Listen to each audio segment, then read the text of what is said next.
Olha, teresinenses denunciam que infrações de trânsito aplicadas pelos pardais, aqueles pardais, né, que ficam ali nas ruas e tal. Aliás, o Dr. Pessoa tem aumentado muito os pardais, né? Uma grande obra que o Dr. Pessoa tem feito em Teresina é aumentar muito os pardais. Na Avenida Walter Alencar, por exemplo, não tinha pardal, já colocou um fixo lá, tinha alguns móveis, de vez em quando colocava um pardal, um móvel lá, mas agora ele colocou um fixo, né? E agora estão colocando pardais que tem uma cor assim que se confunde um pouco com as árvores, né? É a pegadinha para...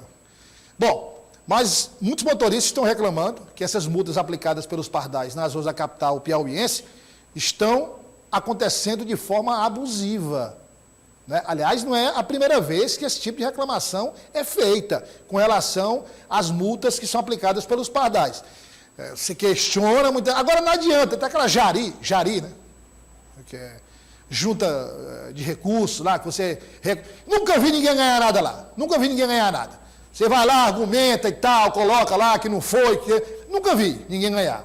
Olha aqui a Cíntia Moura trazendo os detalhes e as reclamações dos teresinenses em relação a essas multas, essa indústria da multa, que é a indústria da multa. Não adianta que a indústria da multa aqui nessa capital, aqui em Teresina.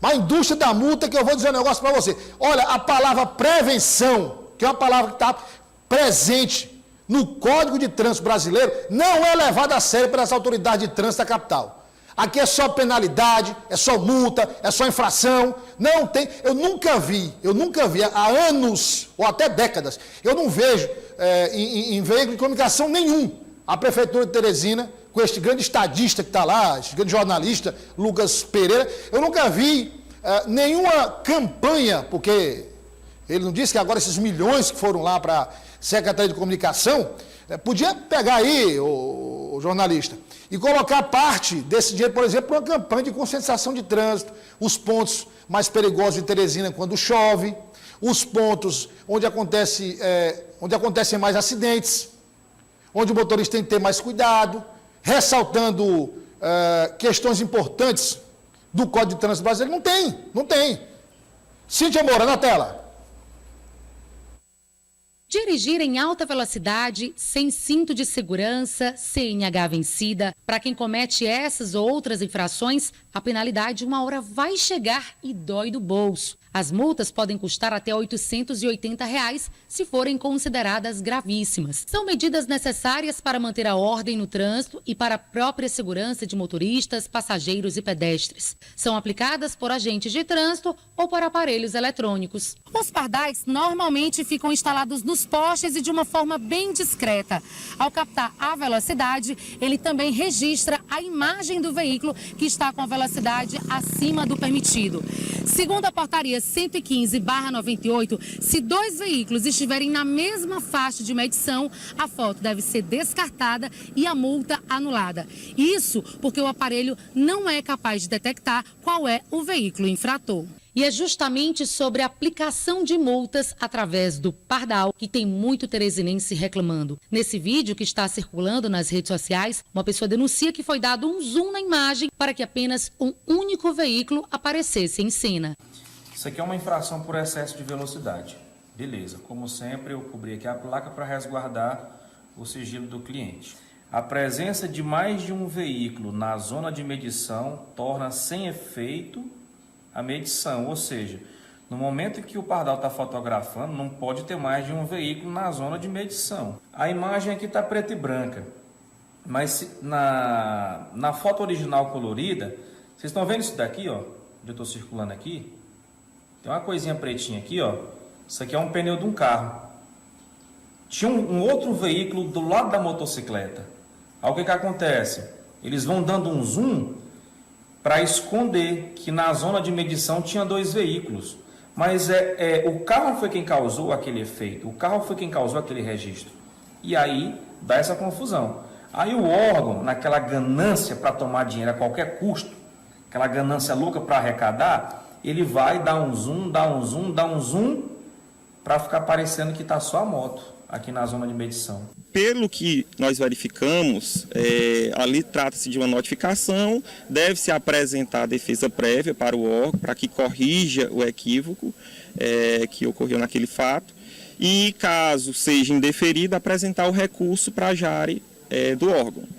E caso ainda seja indeferido, cabe um recurso para a CETRANS. Quem se sentir lesado pode fazer a reivindicação e pedir a anulação da multa, mas é preciso que a prova seja demonstrada através da foto gerada pelo órgão que autuou a infração. Dependendo da infração e dependendo se é notificação ou penalidade, ele pode recorrer a apresentar uma defesa, inicialmente para o órgão que está notificando, e se for penalidade, deve apresentar um recurso para a Jari. E tem um terceiro grau, que é o CETRANS, que é o órgão estadual de trânsito, que é o responsável para julgar as decisões da Jari. Olha, é o seguinte, o trânsito de Teresina, quando eu puder virar, você avisa aí, meu amigo Rafael, porque o Rafael chegou a sexta-feira, hoje ele está preocupado. Toda sexta ele fica meio preocupado. Não sei qual é o problema, ele fica preocupado, Rafael. Ainda bem que o homem voltou aí, tá na ativa, viu? Descansou a mente, tá bem. Aí o Rafael fica insultando. Cadê o que vai fazer e tal, entendeu? Está empolgado. Olha só, mas o detalhe é o seguinte, vamos lá. Primeira coisa que tem que ser destacada é que assim, você tem assim, um trânsito ruim, o trânsito de Teresina. De um modo geral, o trânsito é ruim.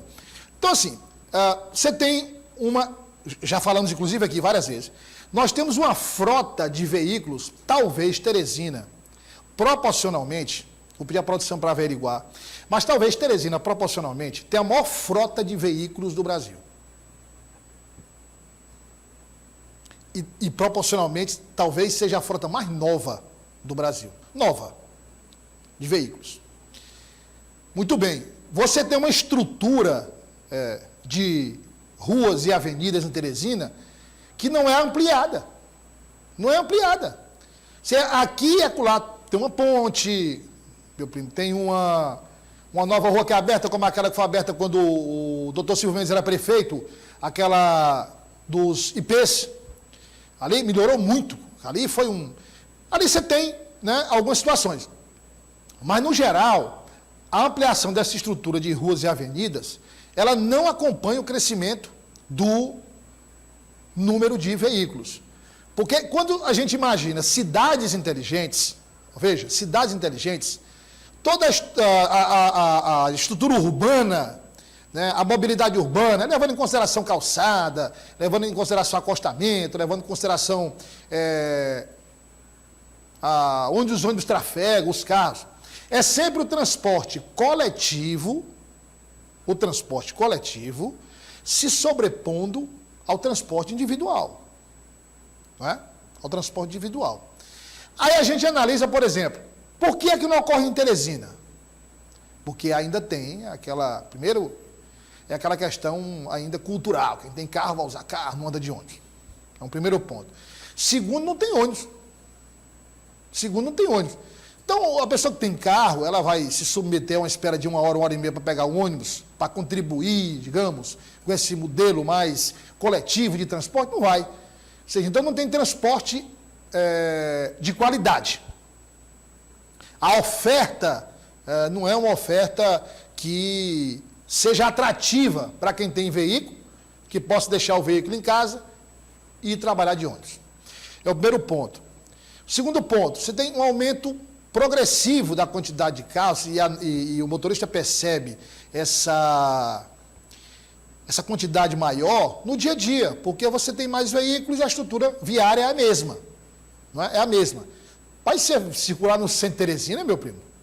Olha, se você olhar as ruas de Teresina, do centro, estou falando do centro, aliás, tá uma bagunça ver aquele centro. Tem hora que você entra numa rua, estão mexendo na rua, você não sabe onde é que vai, você tem que entrar, não tem uma sinalização dizendo nada. Né? Também não sei nem o que estão fazendo ali. O que é que estão fazendo ali, meu primo? Pois é, pode ser que melhore aí essa. Mas se você pegar ali, por exemplo, as ruas do centro de Teresina, são ruas, inclusive, menores do que as ruas de Parnaíba. A São Sebastião em Parnaíba e muitas outras ruas e avenidas de Parnaíba são maiores que o centro de Teresina, as ruas. Só para você ter uma ideia. O fluxo na São Sebastião ali, você não tem engarrafamento. Naquela principal de Parnaíba é enorme, é gigantesca. Então, revitalização do centro é um sonho que o teresinense há muito tempo espera se tornar realidade e não se torna. Né? Então, para começar, tem motorista grosseiro que ameaça, motorista que não respeita código de trânsito, motorista que anda, sabe, do jeito que dá na telha. Então, você tem muito problema, muito problema. A cidade inteligente que eu falava é aquela cidade, por exemplo, que o cidadão vai ou de transporte coletivo ou ele vai de bicicleta. Por exemplo, vou dar um exemplo aqui, vou dar citar um caso, Amsterdã, na Holanda. Por exemplo, você vê muito lá, quando tem imagens da Holanda, as pessoas andam de bicicleta, vão trabalhar de bicicleta. Bicicleta nas ruas de Amsterdã. É primeiro mundo, lógico, tá, assalto, quase zero. Mas vão de bicicleta. É o trânsito obediente, você tem uma prevalência de transporte coletivo. Então é tranquilo. Meu primo, por exemplo, vem de bicicleta. Meu primo Ed vem trabalhar de bicicleta. Meu primo está mais em forma do que o Marcelo, por exemplo. Entendeu? E aí você andando de bicicleta, ainda tem essa história da saúde, né? Você contribuir para melhorar a saúde. Mas não dá. Então, assim, para a gente chegar nesse nível de cidade inteligente, no transporte coletivo, porque cidade inteligente tem vários aspectos, mas no transporte coletivo nós estamos há anos-luz de chegar nesse transporte coletivo inteligente, no modelo inteligente. Mas a questão das multas, aqui para finalizar, é o seguinte, eu nunca vi, ou são raríssimos os casos, 1 em 1 milhão, ou uma proporção até maior, de alguém que é multado, vai lá na junta, protocola o recurso e o recurso é aceito. Eu nunca vi. Agora, a consciência, veja, que a consciência da cidade inteligente, ela tem que começar dos seus governantes. Ela tem que começar dos administradores. Quando você tem uma administração que pensa na multa, na penalidade, na infração, e não na conscientização, então, se a gente analisar, por exemplo, a administração da cidade não oferece a possibilidade de você fazer essa transição do transporte individual para o coletivo. Né? Os carros abarrotados, um próximo do outro, porque não tem espaço. Né? Facilita a batida, facilita a colisão. Aí, você não tem uma opção que é dada pelo poder público. Aí o poder público faz o quê? Ao invés de trabalhar para criar as condições, fazer campanhas educativas, mostrar modelos, mostrar opções, não. Multa, infração. Aí você vai para fazer o recurso, perda de tempo. Essa é a situação.